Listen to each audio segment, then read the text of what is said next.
Hello बच्चों, कैसे हैं आप बच्चों।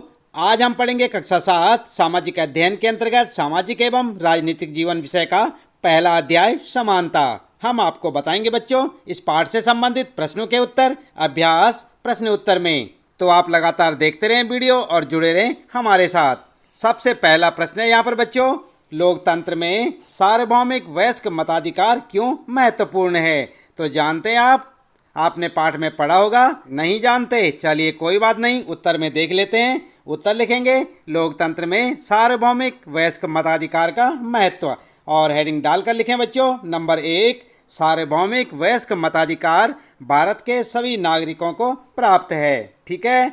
नंबर 2, सार्वभौमिक वयस्क मताधिकार का विचार समानता के विचार पर आधारित है, क्योंकि यह घोषित करता है कि देश का प्रत्येक वयस्क स्त्री हो चाहे पुरुष, उसका आर्थिक स्तर या जाति कुछ भी क्यों न हो, एक वोट का हकदार है। ठीक है।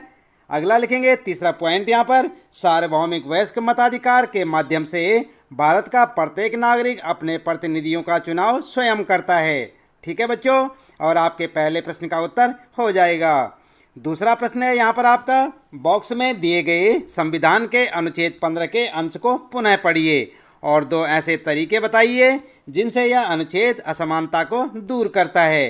तो बच्चों ये बॉक्स आपको कहाँ मिलेगा देखने को, आपकी पाठ्य पुस्तक में। ठीक है। उत्तर आप लिखेंगे अनुच्छेद 15 के द्वारा असमानता को दूर करने के तरीके और हेडिंग डालकर लिखें। नंबर 1, राज्य किसी नागरिक के विरुद्ध केवल धर्म, मूल वंश, जाति, लिंग, जन्मस्थान या इनमें से किसी के आधार पर कोई भेद नहीं करेगा। ठीक है। दूसरा लिखेंगे, कोई नागरिक केवल धर्म, मूल वंश, जाति, लिंग, जन्मस्थान या इनमें से किसी के आधार पर किसी व्यक्ति को दुकानों, सार्वजनिक भोजनालयों और सार्वजनिक मनोरंजन के स्थानों में प्रवेश करने से वंचित नहीं कर सकता। साथ ही पूर्णतः अथवा अंशतः राज्य निधि से निर्मित कुओं, तालाबों, स्नान घाटों, सड़कों और सार्वजनिक समागम के स्थानों के उपयोग पर प्रतिबंध नहीं लगा सकता। ठीक है। तो इस प्रकार से आप लिख सकते हैं अपने दूसरे प्रश्न का उत्तर। तीसरा प्रश्न है बच्चों, कानून के सामने सब व्यक्ति बराबर हैं। इस कथन से आप क्या समझते हैं, आपके विचार से यह लोकतंत्र में महत्वपूर्ण क्यों है।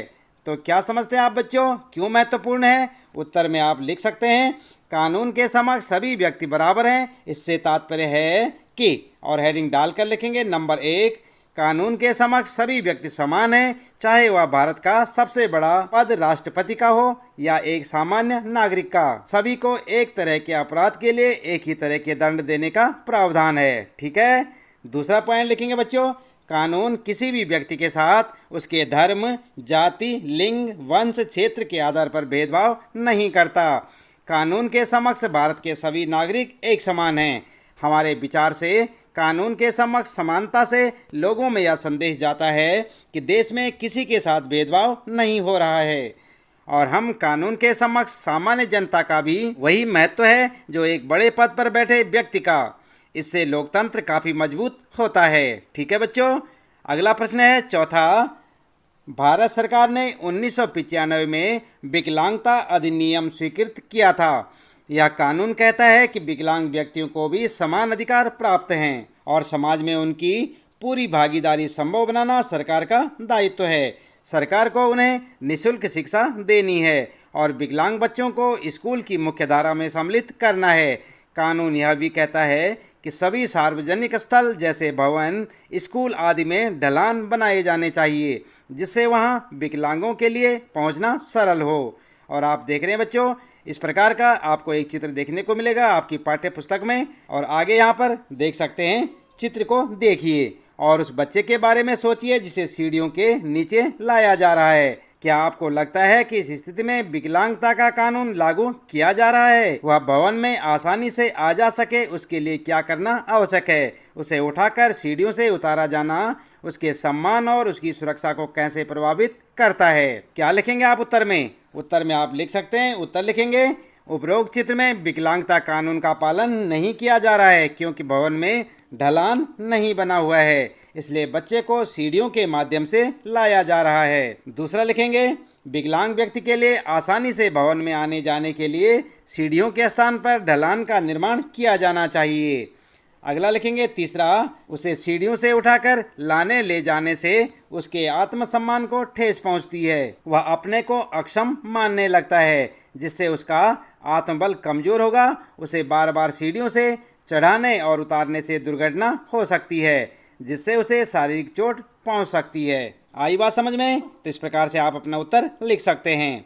इस प्रश्न के साथ ही बच्चों इस पाठ से संबंधित प्रश्नों के उत्तर यहाँ पर समाप्त होते हैं। उम्मीद है कि आपको अच्छे से समझ आए होंगे और हर रोज इसी प्रकार कक्षा 7 सामाजिक अध्ययन के सभी विषयों के सभी पाठों के प्रश्न उत्तर जानने के लिए आप लगातार देखते रहें वीडियो, जुड़े रहें हमारे साथ।